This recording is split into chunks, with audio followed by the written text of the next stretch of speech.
Cette conférence va être organisée en 4 parties. Dans la première, on va poser la question des opérations psychologiques stratégiques. Qu'est-ce que c'est et pourquoi est-ce qu'elles sont employées dans l'éducation? Dans un deuxième temps, on va regarder les exemples des opérations psychologiques lors de la colonisation et de l'esclavage. Dans un troisième temps, on va regarder les opérations psychologiques dans l'éducation post-coloniale et on finira par conclure et par apporter des recommandations. Donc, que sont les opérations psychologiques stratégiques et pourquoi sont-elles employées dans l'éducation?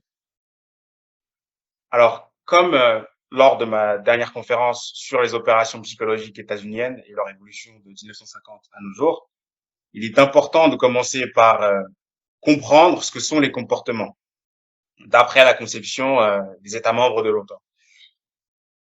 Donc, un comportement est défini comme une manière d'être, d'agir ou de réagir des individus.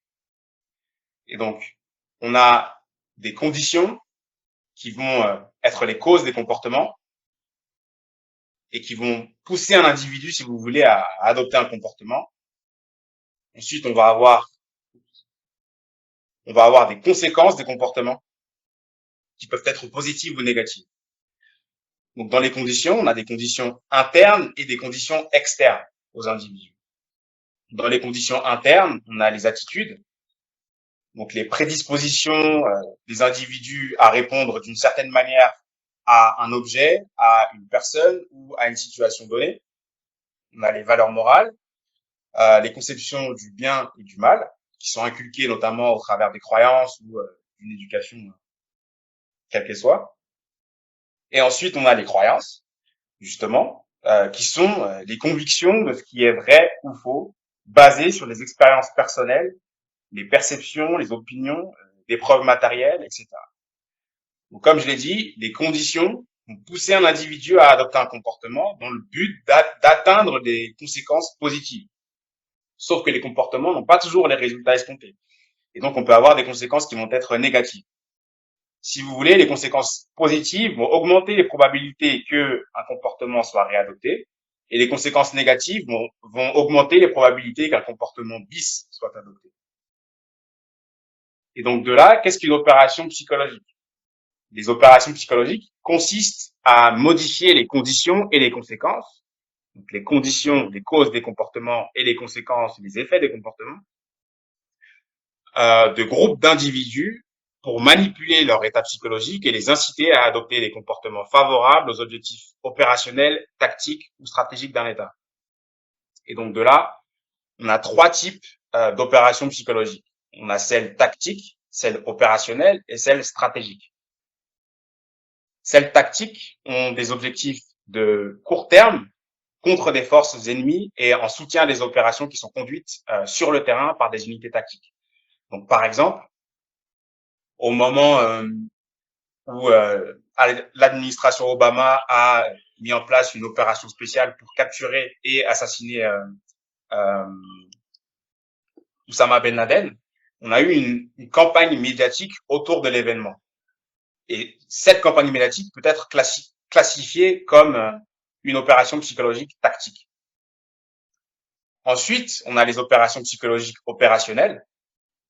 Elles ont pour objectif d'atteindre des objectifs de moyen terme en soutien à des campagnes militaires régionales.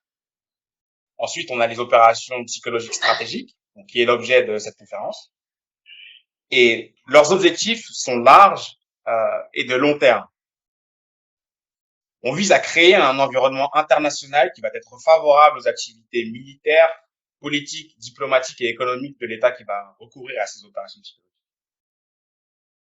Et donc, peu importe le type d'opération psychologique qui va être employée, elles sont toutes composées de séries. Donc, une série est composée de plusieurs produits psychologiques et actions psychologiques. Un produit psychologique, qu'est-ce que c'est? C'est une campagne de propagande, si vous voulez, qui a pour but de modifier les conditions et les conséquences perçues des comportements des audiences cibles. Donc, par exemple, ça peut être une séquence au JT de 20 heures. ça peut être un compte Twitter, ça peut être un manuel scolaire, ça peut être une émission de radio, etc. Ensuite, une action psychologique, qu'est-ce que c'est? C'est une action qui vise également à modifier les conditions et les conséquences réelles des comportements des audiences cibles. Leur but est de réduire les barrières à la persuasion des produits psychologiques. Donc, ça peut être, par exemple, des bombardements qui vont durer sur plusieurs semaines. Ça peut être l'augmentation de la présence de forces de sécurité ou leur réduction. Ça peut être des rencontres diplomatiques. Ça peut être de l'aide au développement, etc.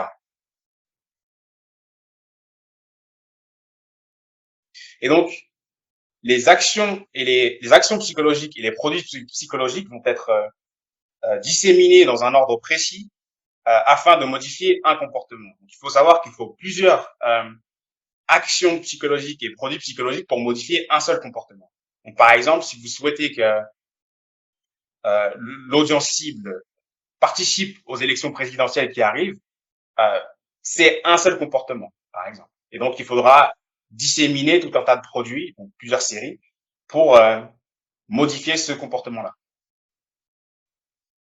Donc, comme je l'ai dit, le comportement fonctionne comme ceci. On a des conditions internes et externes, donc les causes des comportements, qui vont pousser les individus à essayer d'atteindre des conséquences positives, sauf que les comportements ne peuvent pas systématiquement permettre à un individu d'avoir des conséquences positives, et donc on a également des conséquences négatives, euh, qui vont pousser un individu à réadopter un comportement ou à modifier son comportement. Et donc, une opération psychologique vient court-circuiter tout ça et en modifiant les conditions et les conséquences réelles et perçues des audiences cibles pour avoir un comportement modifié qui va permettre à l'État qui utilise l'opération psychologique d'atteindre les objectifs spécifiques. Donc, de là, on est en droit de se demander en quoi est-ce que les opérations psychologiques vont être inévitablement employées dans les secteurs de l'éducation des États qui sont visés. Donc, Émile Durkheim, qui est l'un des pères fondateurs des sciences humaines et sociales occidentales, va développer le concept de socialisation. Donc, la socialisation, qu'est-ce que c'est? C'est un processus via lequel on apprend à vivre en société. Et donc, on va apprendre des valeurs spécifiques, des normes, des codes, des règles de conduite et une certaine culture. Et donc, de là, Émile Durkheim va diviser la socialisation en deux catégories. On a la socialisation primaire, celle qui est faite dans la petite enfance, donc au travers de la nourrice, au travers de la famille, au travers de l'école également. Et ensuite, la socialisation secondaire, qui se fait à l'adolescence et à l'âge adulte, donc notamment au travers du collège, du lycée, des associations, du travail, etc. Des amis également. Et donc, la socialisation, et donc la socialisation primaire et secondaire, vont façonner les identités des individus, c'est-à-dire le moi, comment est-ce que je me comprends dans la société, le nous, comment est-ce que je comprends le groupe auquel j'appartiens, et le vous, l'autrui, comment est-ce que je comprends l'autre. Et donc de là, Michel Foucault, lui, va partir du principe que Michel Foucault, c'est un éminent philosophe et historien français qui, qui a travaillé au XXe siècle et qui a encore une certaine influence dans les États occidentaux, et en particulier en France et aux États-Unis. Et il va proposer que le pouvoir d'éduquer est une capacité à fabriquer de l'ordre social et politique moderne. Donc, le pouvoir d'éduquer permet de transformer les populations en individus qui vont être gouvernables et qui vont être dociles à l'État. Et le plus important, c'est qu'ils vont être utiles aux intérêts nationaux de l'État. Donc, pour ceux qui ont participé à la conférence sur la souveraineté éducative présentée par Prince, donc le directeur d'EPA,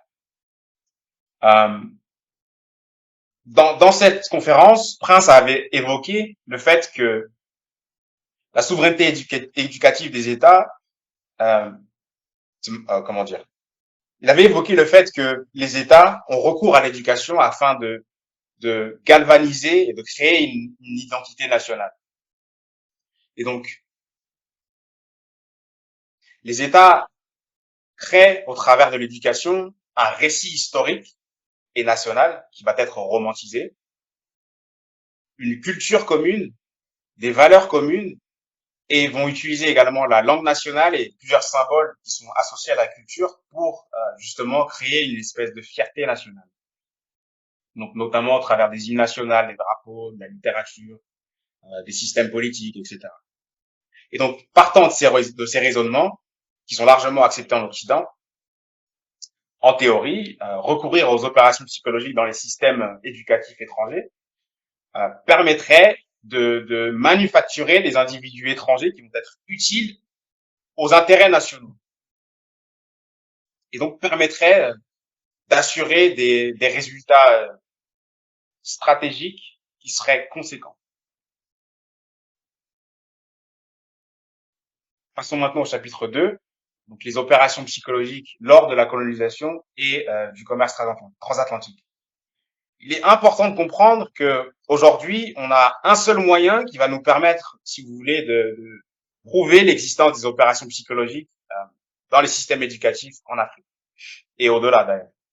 Et ça va être les lanceurs d'alerte. Mais ce qu'on peut faire, c'est regarder dans le passé et voir ce qui a été fait, notamment lors de la colonisation et lors du commerce transatlantique. Par exemple, je vous donne un premier exemple de la Bible des esclaves. Pour ceux qui ne savent pas ce que c'est une version de la Bible qui a été distribuée dans les plantations à destination uniquement des personnes mises en esclavage, donc des afro-descendants. Donc, elle a été publiée par le Law and Gilbert Publishing House à Londres en 1807 pour le compte de la Society for the Conversion of Negro Slaves. Donc, une espèce d'association de propriétaires d'esclaves en Grande-Bretagne. Et donc, tous les passages qui vont suggérer la libération des esclaves ou la rébellion vont être omis de la Bible. Donc, par exemple, on va omettre Moïse dans son entièreté. On va omettre le fait qu'il va libérer les esclaves juifs. On va mettre l'accent sur la mise en esclavage de Joseph et sa résignation, sur sa condition d'esclave et son don de soi à Dieu. On va mettre également l'accent sur la résignation de Jésus au moment de sa crucifixion. Et donc, le but de tout ça, c'était de créer des individus complètement dociles à leurs conditions, afin de permettre de créer, si vous voulez, de faciliter les intérêts privés et publics des plantations en Occident.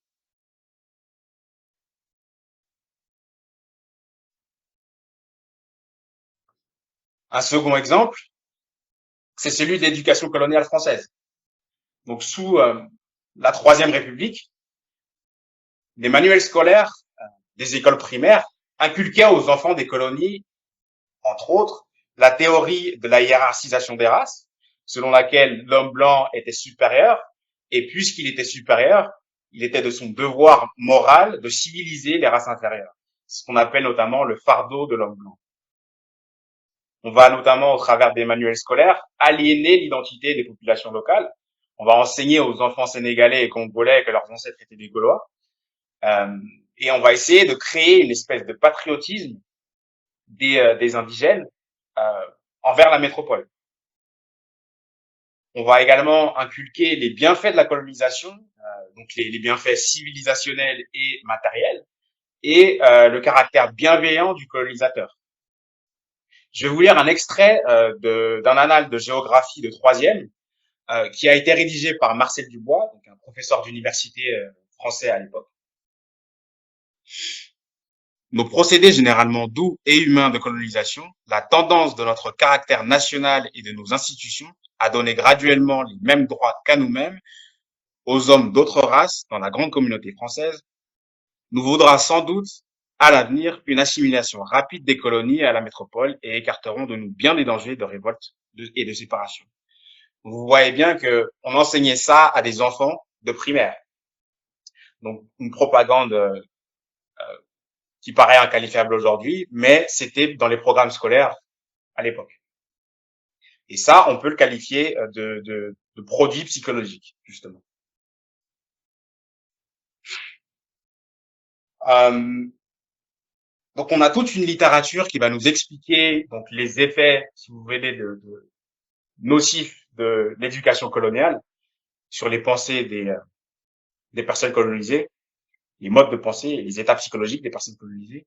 Mais on a aussi une école qui va nous expliquer que les effets de la propagande coloniale dans les systèmes éducatifs étaient limités.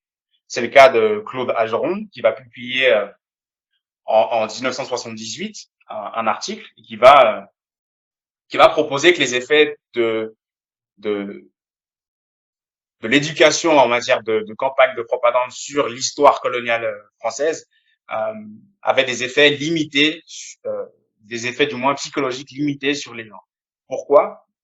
Parce qu'il va proposer que on a en regardant le pourcentage de pages dans les manuels scolaires qui étaient consacrés à l'histoire coloniale française, dans l'enseignement primaire, ça représentait 3 à 7 et dans l'enseignement secondaire, ça représentait 2 à 5 Et donc, d'après lui, premièrement, il est difficile d'évaluer les effets et deuxièmement, les effets étaient probablement limités.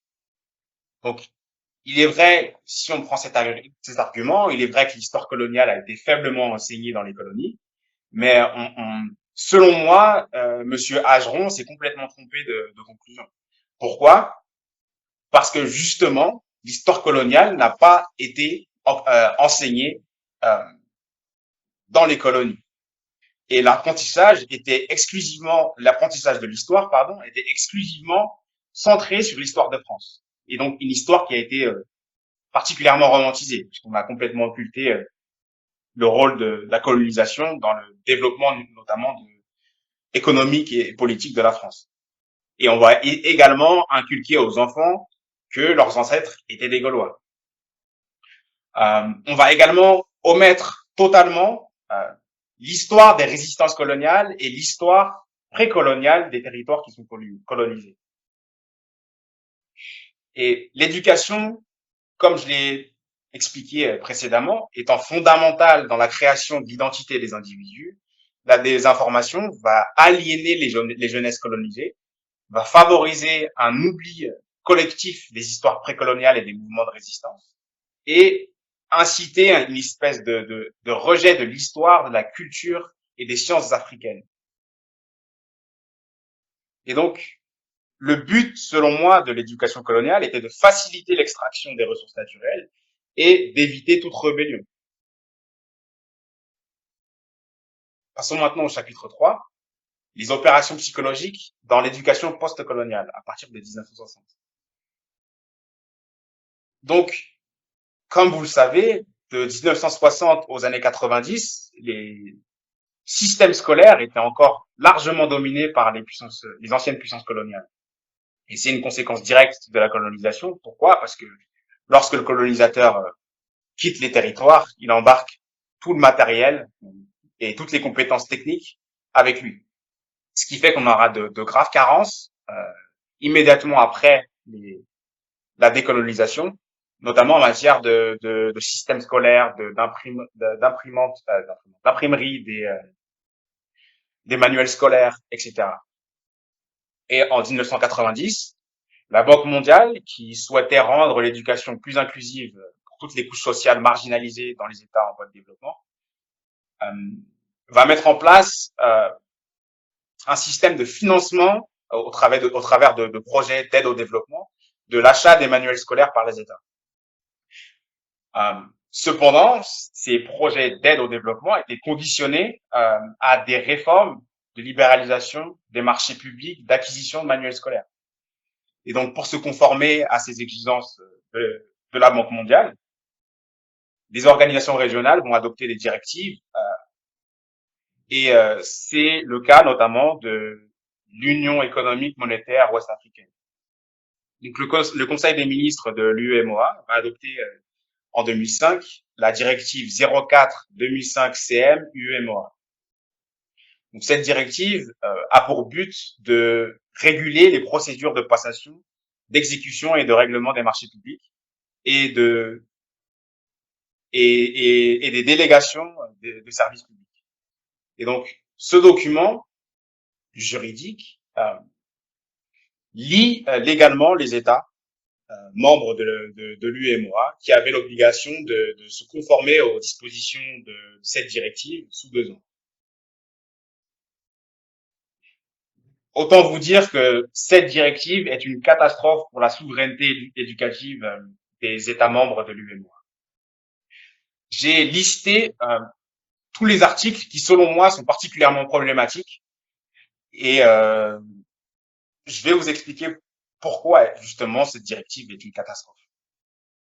Donc, d'abord, on a l'article 8 qui fait en sorte que la directive concerne également les aides au développement issues des bailleurs de fonds internationaux, qu'ils soient multilatéraux ou unilatéraux. Ensuite, on a les articles 20, 23 et 46 qui vont mettre en place des critères particulièrement stricts d'évaluation. Donc, on va prendre notamment des critères financiers. Toute entreprise qui répond à un appel d'offres doit justifier des expériences sur des marchés similaires, c'est-à-dire que si vous êtes une entreprise qui souhaite répondre à un appel d'offres, il vous faut une justification en matière d'expérience sur d'autres appels d'offres réussis du coup et qui sont similaires notamment. Il faut justifier également le capital humain et il faut justifier enfin le capital fixe à la disposition de l'entreprise. Ensuite, l'article 29, 66 et 59 va faciliter la corruption.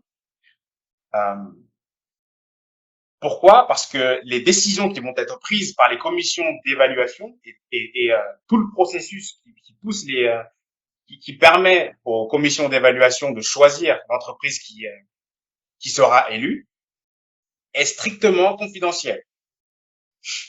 Et donc, par ailleurs, l'un de ces articles va interdire toute négociation entre les entreprises et les pouvoirs publics. Ensuite, on a l'article 26 et 62 qui va mettre en place une préférence nationale et communautaire. Vous me direz, c'est une plutôt bonne idée. Et donc, l'offre la moins chère et l'offre la plus chère. L'offre la plus chère, si elle dépasse les 15% de l'offre la moins chère, et si elle est proposée par une entreprise qui est issue de la région, donc une entreprise locale, donc la commission d'évaluation va préférer l'entreprise qui est la plus chère, justement. Également, on a si une entreprise sous-traite à hauteur d'au moins 30% du prix justement de l'offre, cette entreprise-là va pouvoir bénéficier d'une préférence locale. Mais le problème, c'est que les articles 26 et 62 n'excluent pas les filiales et les succursales et les franchises des multinationales. Donc, autrement dit, une multinationale, donc par exemple, je sais pas moi, Hachette Livre, peut avoir une filiale au Sénégal et cette filiale pourra légalement être considérée comme une entreprise locale. Et donc, vu que Hachette a des profits qui se calculent en milliards d'euros par an, comment voulez-vous qu'une entreprise locale puisse être mise en concurrence avec une multinationale pareille?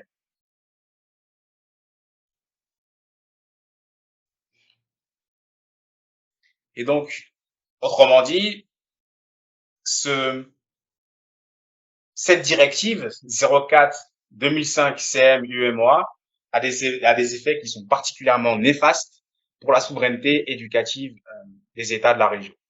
Pourquoi? Parce qu'elle exclut les entreprises locales de leur propre marché public. Et on va, en parallèle, inviter des multinationales étrangères. Et donc, on va faciliter le recours à des produits psychologiques dans les manuels scolaires des maisons d'édition des États étrangers. Et donc, si sur la période des années 90 à aujourd'hui, on a eu une augmentation du nombre de maisons d'édition locales dans l'UEMOA. Concrètement, il n'y a pas énormément de différence entre les maisons d'édition qui publiaient les manuels scolaires à l'époque de la colonisation et les maisons d'édition qui publient encore aujourd'hui les manuels scolaires des États africains. Donc, la directive 04/2005 CM, elle permet, comme je l'ai dit, en particulier à 2 milliardaires français et leurs groupes et leurs maisons d'édition de monopoliser, si vous voulez, le marché public. Et on a Vincent Bolloré et Lagardère, deux tenants de la France-Afrique. Pour Bolloré, pour ceux qui ne le savent pas, il contrôle entièrement Canal+, C8 et CNews, donc des chaînes d'information en continu en France. On sait qu'il a eu recours à plusieurs méthodes de censure, notamment sur des documentaires de Canal+.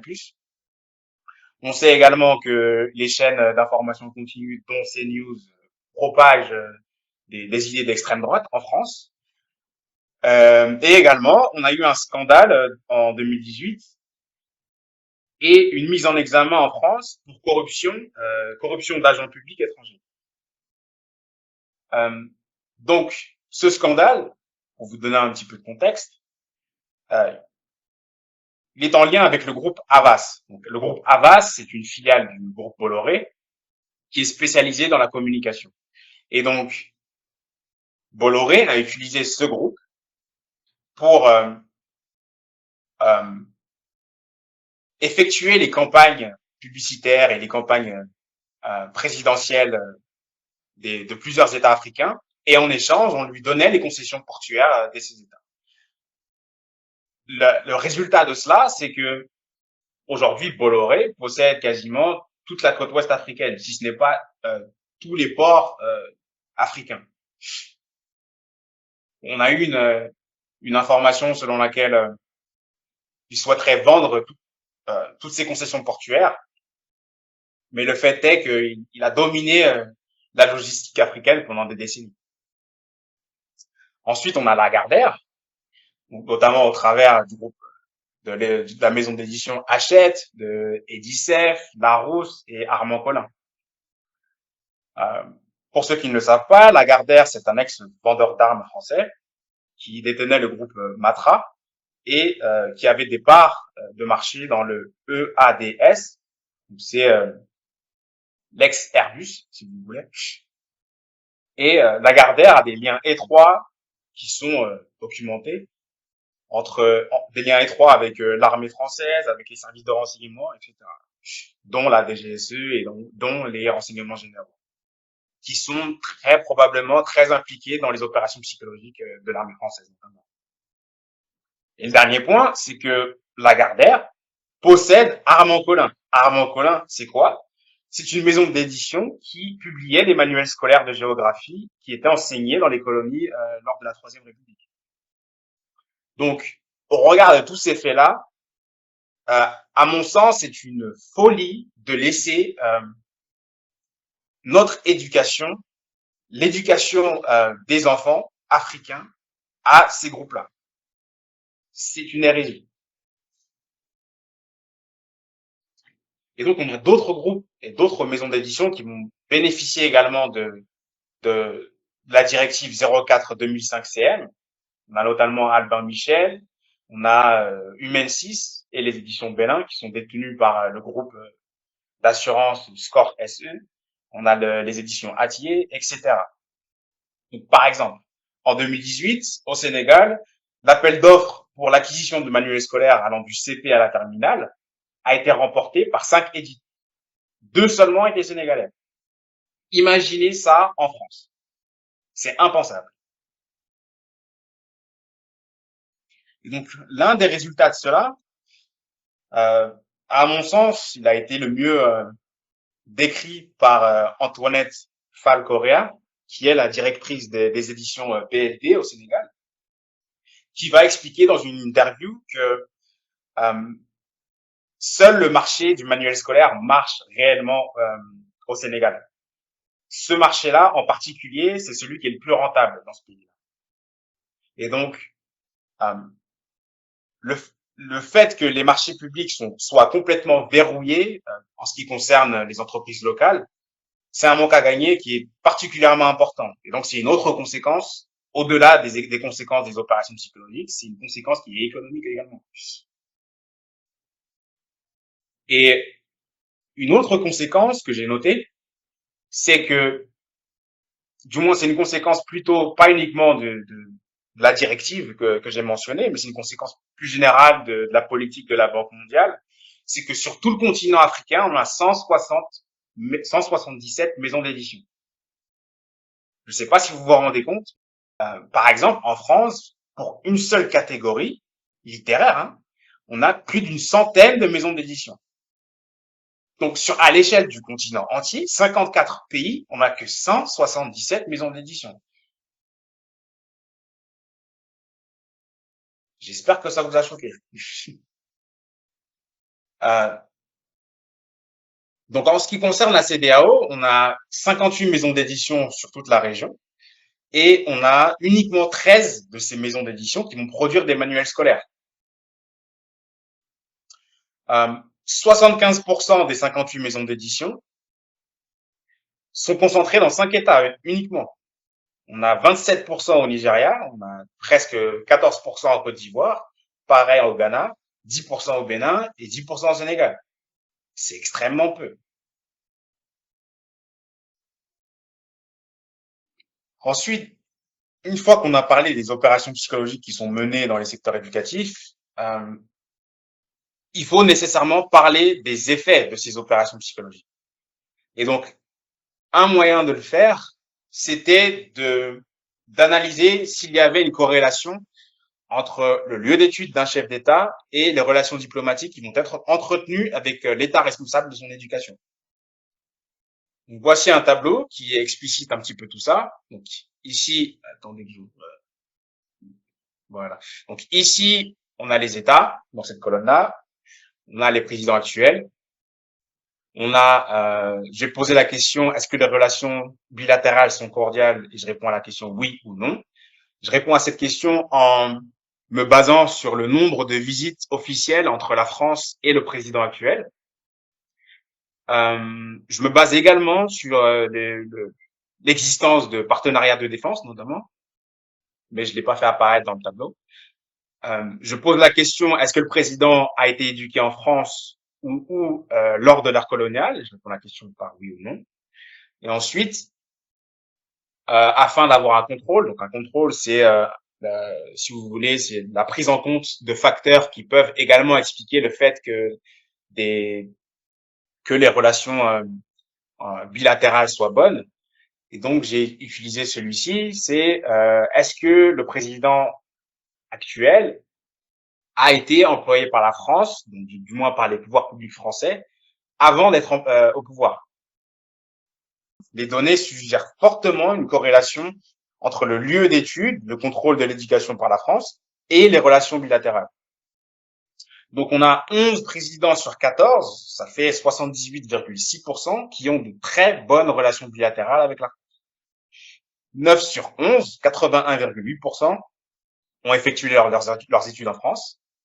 Et seuls 2 n'ont pas effectué leurs études en France, mais les ont effectuées dans des États alliés de la France.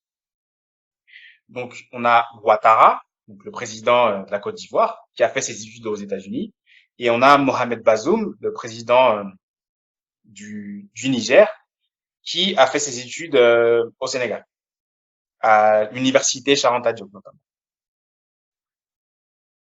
On a uniquement 3 présidents sur 14, donc ça représente 21,4%, qui ont des relations dégradées ou temporairement suspendues avec la France.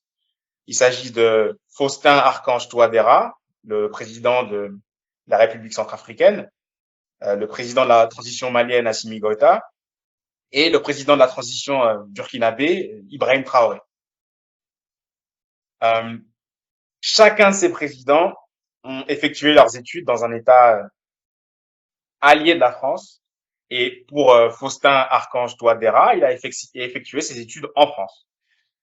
Donc le seul facteur qui a véritablement causé une dégradation des relations entre ces États-là, donc la République centrafricaine, le Mali et le Burkina Faso et la France, c'est plutôt les choix souverains de défense de ces États, et notamment leur rapprochement avec Wagner.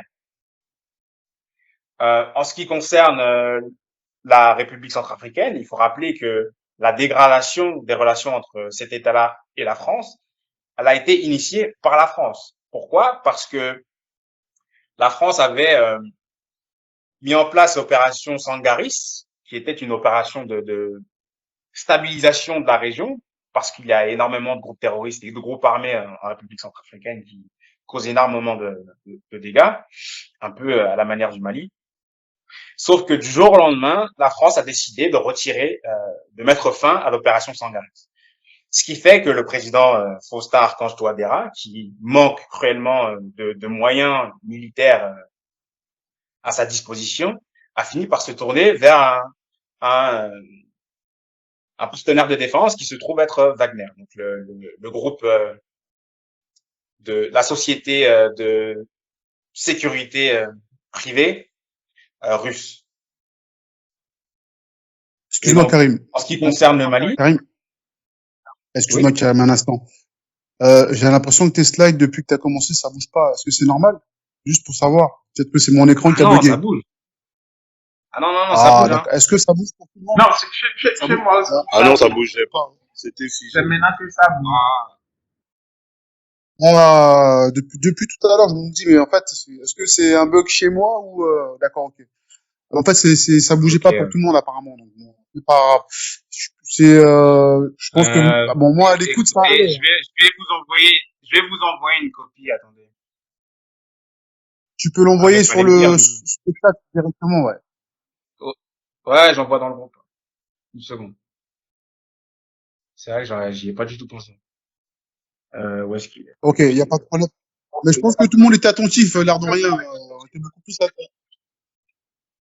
Oui, et Mais moi, c'est vrai que les slides, ça pouvait je pense qu'on était très attentifs, en fait. C'est pour ça que, enfin, pour ma part, je n'ai même pas fait attention à cela. J'étais absorbée par l'exposé. Tu nous as captivés, Karim, je te laisse Bah, continuer. c'est une bonne chose, mine de rien. Donnez-moi une seconde que je partage ça. Je ne sais pas comment on fait. C'est avec toi, je vais copier ça directement.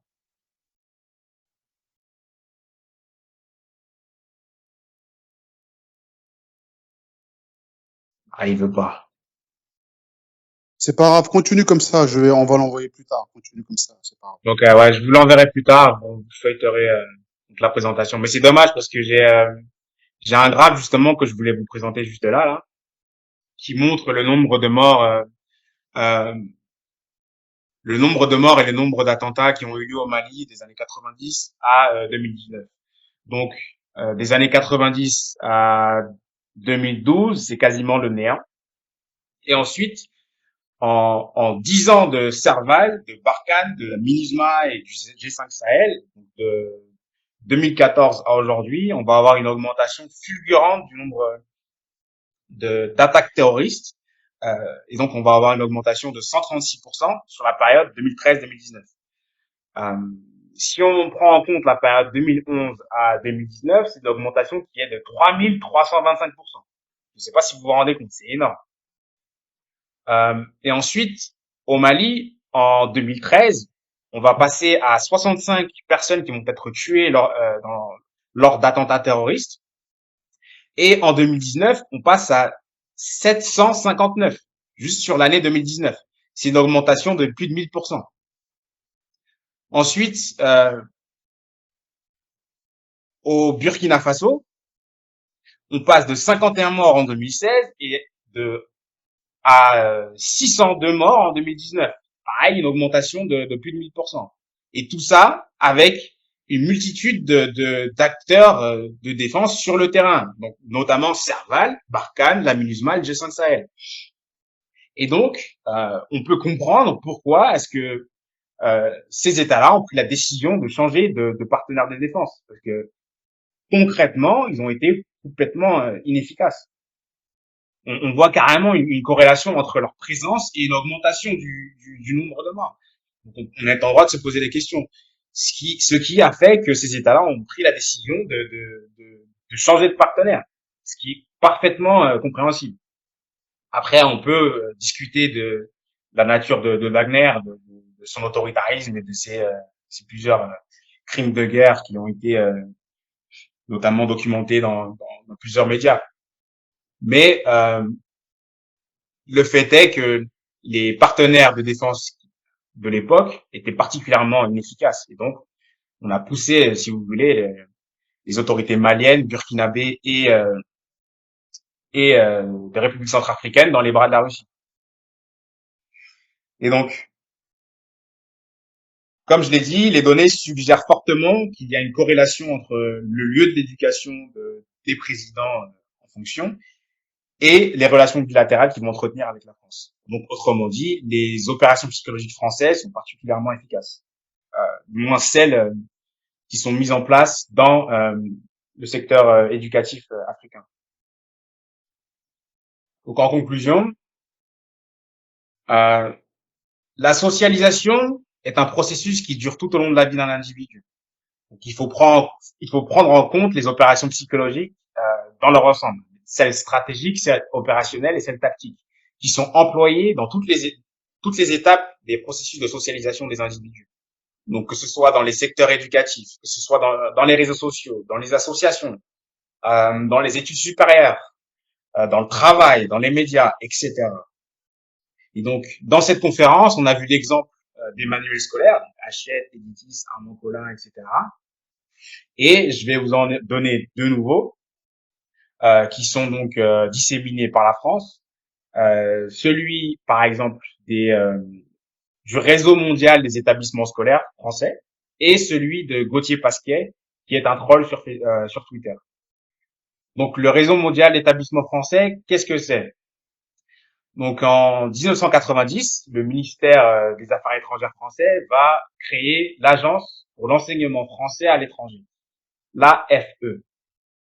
Et donc, cette agence a pour but de accompagner, de promouvoir, de développer un réseau scolaire mondial. Et aujourd'hui, enfin, du moins en 2022, d'après leurs données, il était composé de 566 établissements scolaires privés à travers le monde, notamment à travers 138 États. En ce qui concerne l'Afrique, elle représente 182 établissements et c'est 32% du réseau mondial de l'AEFE. On voit notamment où est-ce que le ministère des Affaires étrangères met ses priorités. On a 101 établissements partenaires. Les établissements partenaires font référence à des établissements dont les programmes scolaires peuvent être utilisés à 100% et émanent du ministère des Affaires étrangères français. On a 44 établissements conventionnés. Donc les établissements conventionnés, donc c'est des établissements qui ont signé des conventions et dont une partie des employés est issue de l'éducation nationale française et une partie des employés est issue de la population locale. Mais à mon sens, le recrutement est fait avec justement le consentement de l'AEFE. Donc, chaque décision au quotidien du fonctionnement administratif et du fonctionnement des programmes scolaires, etc., sont prises par les établissements scolaires et l'AEFE a un droit de regard sur tout le fonctionnement administratif, si vous voulez. Et donc les établissements, j'ai oublié de le mentionner, les établissements sont des établissements de droit privé qui sont français ou étrangers. Et enfin, on a 37 établissements qui sont directement administrés par l'AEFE.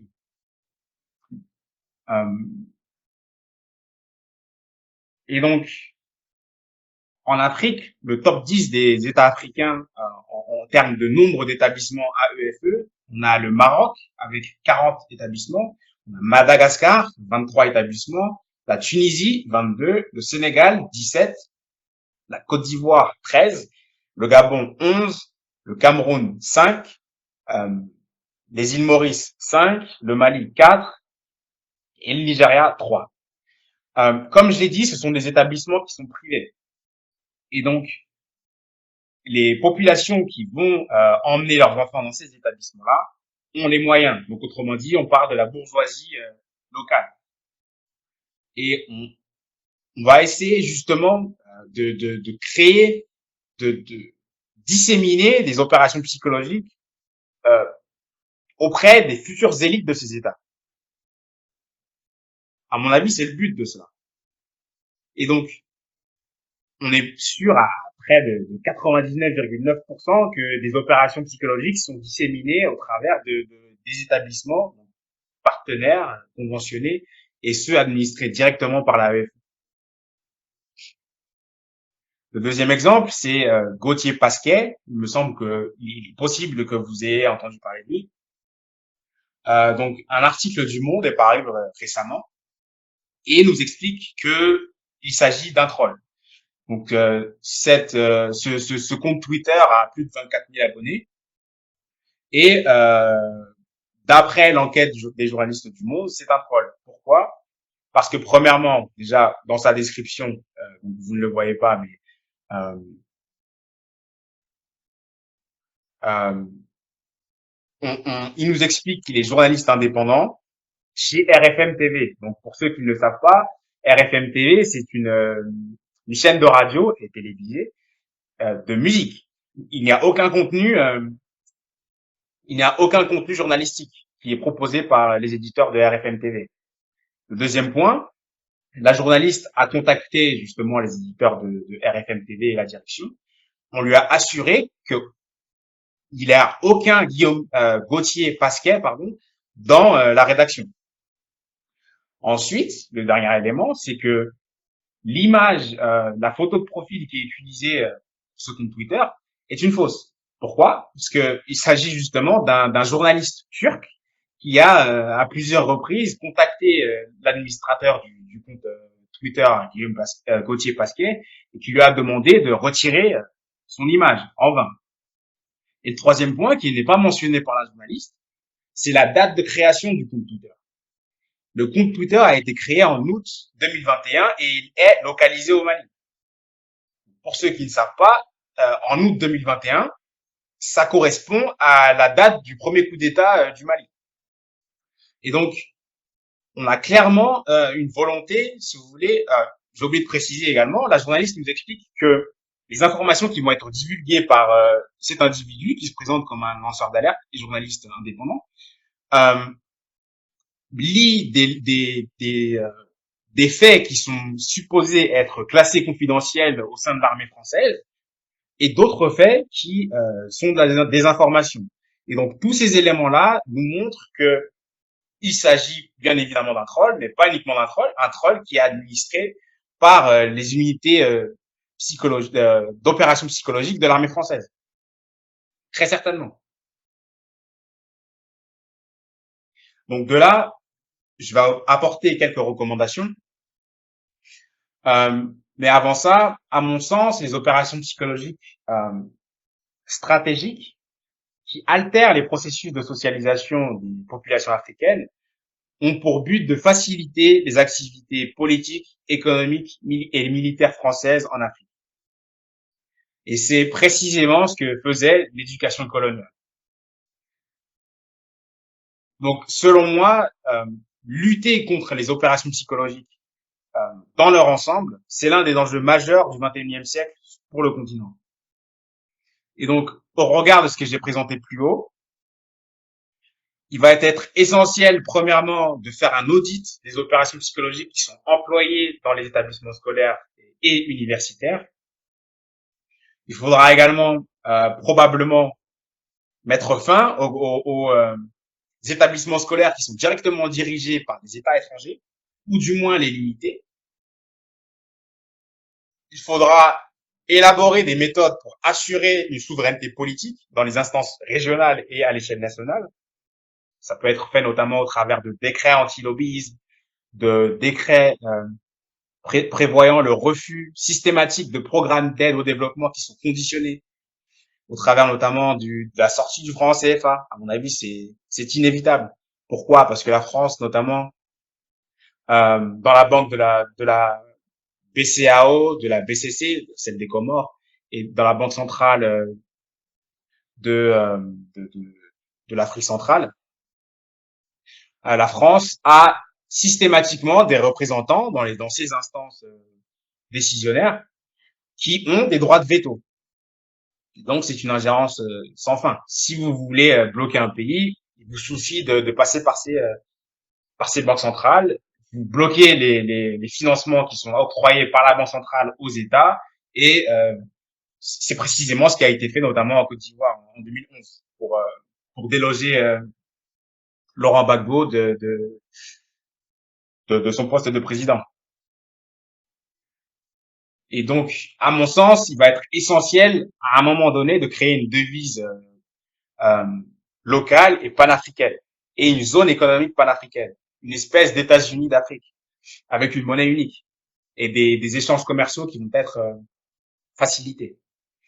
Il faudra également adopter des décrets protectionnistes qui vont favoriser l'acquisition des marchés publics par des entreprises locales et exclure les entreprises multinationales, du moins dans certains marchés. Parce que dans certains marchés, ça va être plus bénéfique aux États de permettre à des multinationales étrangères de travailler, par exemple dans le BTP, etc.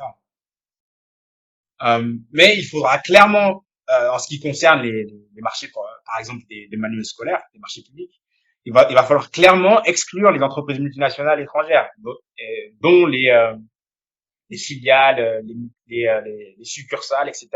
Toute entreprise qui est affiliée à une multinationale étrangère devrait être exclue des marchés publics, à mon sens. Ensuite, il va falloir mettre en place un système de mise en commun des capacités de production des manuels scolaires et de logistique, et pourquoi pas la création de manuels scolaires, de programmes scolaires, notamment en histoire et en géographie communs, au travers le continent, au travers les régions ou à l'échelle du continent tout entier. Créer un système de subvention des entreprises locales qui va répondre au marché public. Abroger la directive de 04/2005 CM UMOA.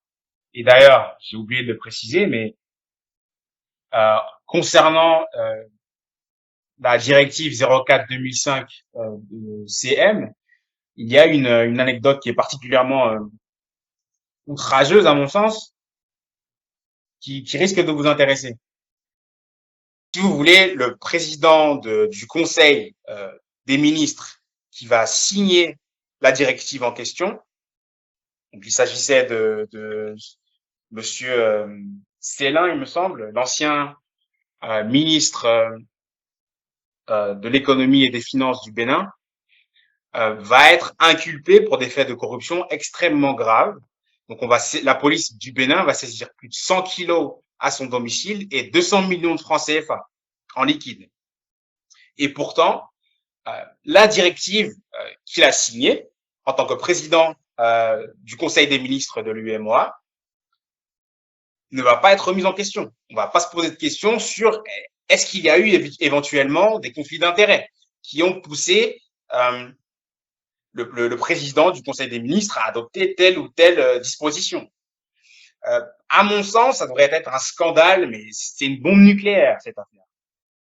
Donc, il a été, donc, si vous voulez, la directive a été signée en décembre 2005 et cet individu a été interpellé, il me semble, en juillet 2006, à quelques mois à peine.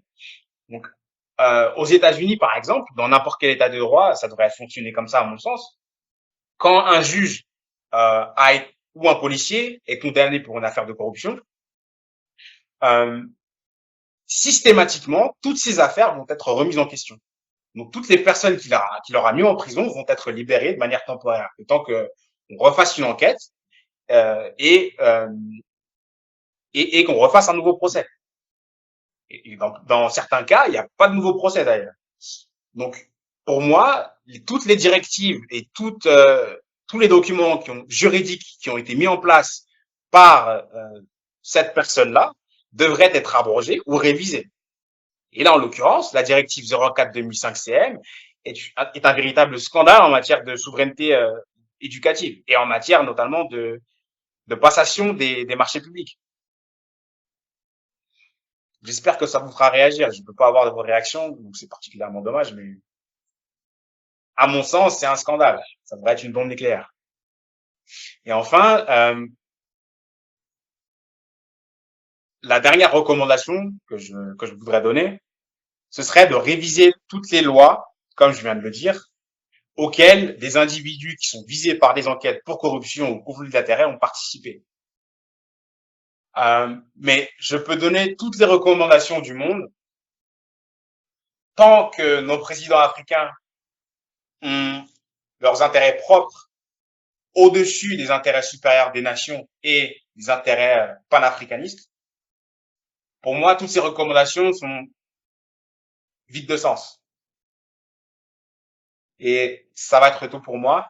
Je vais donner la parole à Gédéon et on pourra passer à la phase de questions. Je vous remercie.